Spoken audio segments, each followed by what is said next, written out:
नमस्कार, हरिओम. गंगा दशहरा आयोजित विशेष मालिकेमध्ये आज आपण जाणून घेऊयात कृष्णा नदीविषयी. कृष्णा नदी ही दक्षिण भारतातून वाहणारी एक प्रमुख नदी आहे.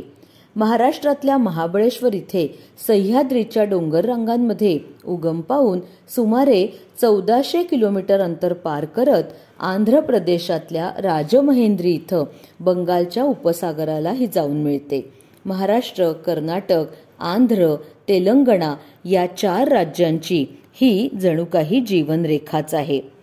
कृष्णेला कृष्णावेणी याही नावाने ओळखलं जातं. त्याची मागची कथा किंवा कारण असं आहे की कृष्णा नदी ही साक्षात विष्णू स्वरूप आणि वेणी किंवा वेण्णी ही शिवस्वरूप आहे आणि या दोनही नद्या एकत्रित होऊन एकरूपानं आणि अभिन्नपणे वाहतात, म्हणून कृष्णेला कृष्णावेणी असं संबोधतात. कृष्णावेणी म्हणजे ह्या 2 नद्या आणि त्यांना जोडणाऱ्या पंचगंगा कुठल्या तर शिवा, भद्रा, भोगावती, कुंभी आणि सरस्वती अशा या 7 नद्यांचं मिलन हे नृसिंहवाडी या क्षेत्रामध्ये झालेलं आहे. आसमंतामध्ये श्री दत्तगुरूंचा संचार झाल्यामुळे त्यांच्या रजः कणांनी ही भूमी अत्यंत पवित्रतम झालेली तर आहेच आणि अशा या कृष्णा तटाकावर देवर्षी, राजर्षी, महान तपस्वी, साधू, धर्मनिष्ठ लोकांच्या परंपरा निर्माण झाल्या आणि त्यांचे वास्तव्य हिच्या तीरावर झालं.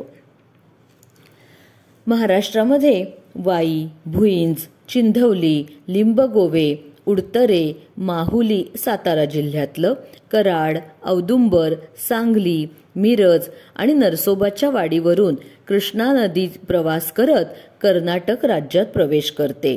कर्नाटकात कृष्णेला दक्षिणेकडून येणारी घटप्रभा नदी मिळते आणि आंध्र प्रदेश आणि कर्नाटकच्या सीमेवर महाराष्ट्रातली भीमा ही कृष्णा नदीला जाऊन मिळते. तिथं कुरुगड्डी या गावाजवळ या 2 नद्यांचा संगम होतो आणि इथंच तिच्या मुखाजवळ त्रिभुज प्रदेश निर्माण झालेला आहे.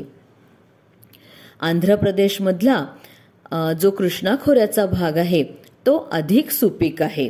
तिथं नागार्जुन सागर हे खूप मोठं धरण आहे. तुंगभद्रा आणि कोयना या 2 तिच्या प्रमुख उपनद्या आहेत आणि त्यांच्यावर सुद्धा मोठे मोठे प्रकल्प उभे राहत आहेत. कोयना आणि कृष्णेच्या कराड जवळील संगमाला प्रीती संगम असं म्हणतात. महाराष्ट्रात कृष्णा नदीच्या संपूर्ण लांबीवर घाट आहेत आणि प्रत्येक घाटावर प्राचीन किंवा आधुनिक काळातली मंदिरं आहेतच.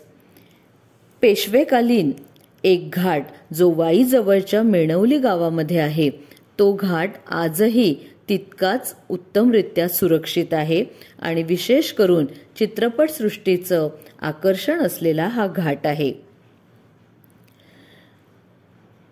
इसवी सन 1215 मध्ये यादव राजांनी बांधलेल्या महाबळेश्वरच्या हेमाडपंथी शिवमंदिराजवळ चंद्रराव मोरे यांनी पंचगंगेचं मंदिर बांधलं आणि त्याच्याजवळच कृष्णा, कोयना, वेण्णा, सावित्री, गायत्री या 5 नद्यांचा संगम आहे. श्री क्षेत्र महाबळेश्वर इथे आपल्याला हा संगम पाहायला मिळतो आणि कृष्णेच्या खोऱ्यामध्ये अश्मयुगीन अवशेष सुद्धा आढळून आलेले आहेत. कृष्णा नदी ही जशी धार्मिकदृष्ट्या महत्वाची तसंच सांस्कृतिकदृष्ट्या सुद्धा ही खूप महत्वाची आहे. वाईमध्ये दरवर्षी कृष्णामाईचा उत्सव साजरा केला जातो. वाईमधल्या जवळजवळ प्रत्येक घाटांवर सांस्कृतिक आणि धार्मिक कार्यक्रमांचं आयोजन केलं जातं. वाईला कृष्णेचं मंदिर सुद्धा आहे. इथं विशेष पूजांचं आयोजन केलं जातं. वाईकरांसाठी कृष्णामाईचा उत्सव हा घरचाच उत्सव आणि त्यामुळेच तो तितकाच जिव्हाळ्याचा सुद्धा असतो. आजही आता पूर्वीचे वाईकर काही नोकरी धंद्यासाठी जरी वाई सोडून बाहेर राहत असले तरी कृष्णामाईच्या उत्सवादरम्यान आवर्जून वाईला जाऊन येतातच येतात. कृष्णेचं दर्शन, तिची ओटी भरणं, कृष्णेचा प्रसाद हे सगळं त्यांच्यासाठी अत्यंत प्रेमाचं आणि आपुलकीचं आहे. म्हणूनच असं म्हणतात ना की नदी ही लोकहिता असते, ती जीवनदायिनी असते आणि नदी जिथे असते तिथेच जीवन संस्कृती ही अधिक उत्तमरित्या उदयाला येते आणि तिची खूप चांगल्या प्रकारे भरभराट सुद्धा होत असते. कृष्ण म्हणजे काळा. काय आहे ना की नदीच्या खालच्या भागात खूप गाळ साठलाय म्हणून ती थोडीशी काळसर दिसते. सुरुवातीला आपण कृष्णावेणीचा अर्थ पाहिला तेव्हा कृष्णा म्हणजे हरिस्वरूप किंवा विष्णू स्वरूप. ही हरीच्या तनूपासून निर्माण झाली. गंगामय्येचं आपण जेव्हा महात्म्य पाहिलं तेव्हा गंगेला विष्णुपदी असं म्हणतात, कारण विष्णूंच्या पावलापासून हिचा उगम झाला आणि कृष्णेचा तर उगम साक्षात विष्णूंच्या तनूपासून झालाय. त्यामुळे भाविकांची अशी श्रद्धा आहे की ही हरितनू आणि ती विष्णुपदी. मग थोडंसं हिचं जे महत्व आहे ते काकणभर सरसच आहे. कन्यागती जेव्हा गुरु येतो तेव्हा ही गंगा नदी कृष्णेला भेटायला येते अशी भाविकांची श्रद्धा आहे. त्यामुळे या काळामध्ये गंगा तीरावर होणारी अनेक धार्मिक कृत्य कृष्णा तीरावर पण होत असतात. महाराष्ट्राची धार्मिक पौराणिक जडणघडण कृष्णेच्या सुरुवातीच्या प्रवाहानं आणि कोयना, वेण्णा, पंचगंगा यासारख्या उपनद्यांनी घट्ट विणलेली आहे. अनेक ठिकाणी कृष्णा आणि इतर नद्यांची संगमाची स्थानं विशेष प्रसिद्ध आहे. वाईजवळ पसरणी गावामध्ये कृष्णा उत्तर वाहिनी होते. श्री क्षेत्र नृसिंहवाडी इथं गेल्या 125 वर्षाहून अधिक काळापासून श्री कृष्णावेणीचा उत्सव माघ महिन्यामध्ये साजरा होत आहे. 10 दिवस हा उत्सव चालतो आणि या उत्सवामध्ये कृष्णेचं महात्म्य कथन केलं जातं. परमपूज्य टेंबे स्वामी तथा वासुदेवानंद सरस्वती रचित कृष्णालहरी हे स्तोत्र या 10 दिवसामध्ये आवर्जून म्हटलं जातं. कृष्णेचा उल्लेख निघाला आणि समर्थ रामदास स्वामींचं काहीच नाही बोललं असं चालायचं नाही, कारण समर्थ रामदास स्वामींचं कृष्णेवर अतिशय प्रेम होतं आणि त्यांचं वास्तव्य बराच काळ कृष्णा तीरावरच्या गावांमध्येच होतं. स्नानासाठी समर्थ अनेक वेळा कृष्णेवरच जायचे. त्यांचे शिष्य तर असं मानायचे की जर दिवसभरात समर्थ कुठेही भेटले नसतील ना तर त्यांना कृष्णा तीरावर शोधावं, तिथं ते नक्की भेटतील. समर्थांनी कृष्णामाईची एक अतिशय सुंदर अशी आरती सुद्धा रचलेली आहे. कृष्णा नदीमध्ये विधी डुबकी घेतल्यामुळे व्यक्तीची भूतकाळातली पापं, अशुद्धता ही शुद्ध व्हायला मदत होते. आध्यात्मिक शुद्धीकरणामध्ये त्याचं विशेष महत्व आहे. कृष्णा तीरावरची मंदिरं जितकी प्रसिद्ध आहेत ना तसंच तिच्या आणि उपनद्यांच्या संगम प्रदेशातील धबधबे सुद्धा खूप सुंदर आहेत. माणिक्यधारा, गोकाक, इथिपोथला, कल्हाटी, मल्लेला आणि तीर्थम असे काही निसर्गरम्य धबधबे पर्यटकांना आजही आकर्षित करत आहेत.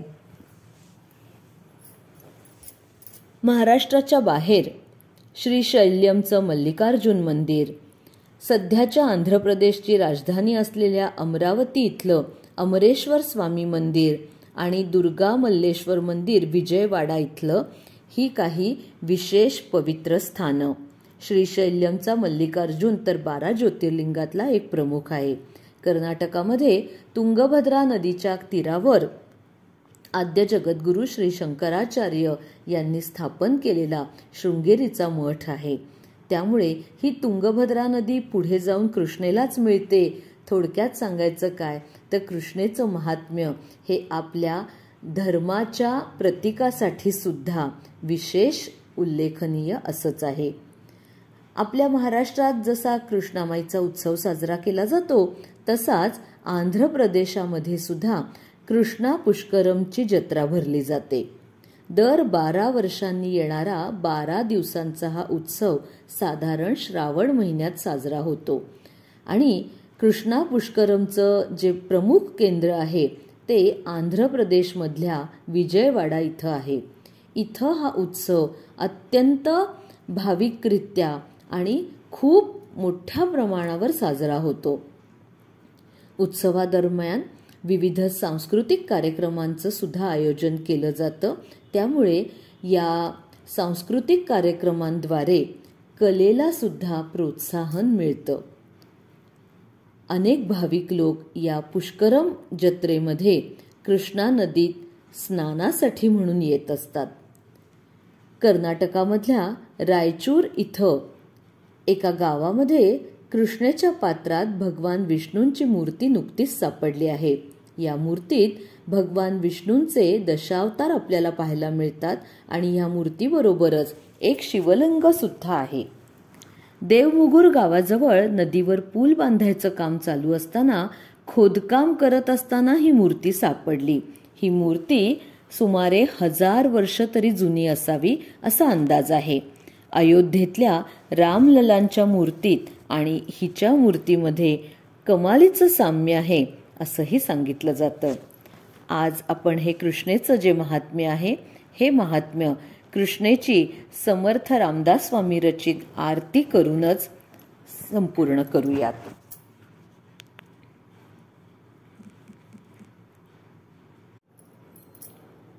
सुखचरिते गुणभरिते दुरिते निवारी निस्संगा भवभंगा चिद्गंगा तारी श्रीकृष्णे अवतार जलवेश धारी जलमय देहे निर्मल साक्षात हरी. जय देवी जय देवी जय देवी जय देवी जय माय कृष्णे आलो तुझिया उदरा निरसी मम तृष्णे. जय देवी जय देवी हरिहर सुंदर ओघ ऐक्यासी आले प्रेमानंदे बोधे मिळणी मिळाले ऐसिया संगम मिसळोनी गेले रामदास त्याची वंदी पाऊले. जय देवी जय देवी जय देवी जय देवी जय माय कृष्णे आलो तुझिया उदरा निरसी मम तृष्णे. जय देवी जय देवी. गोपाल कृष्ण भगवान की जय. जय कृष्णा माई. हर हर हर हर.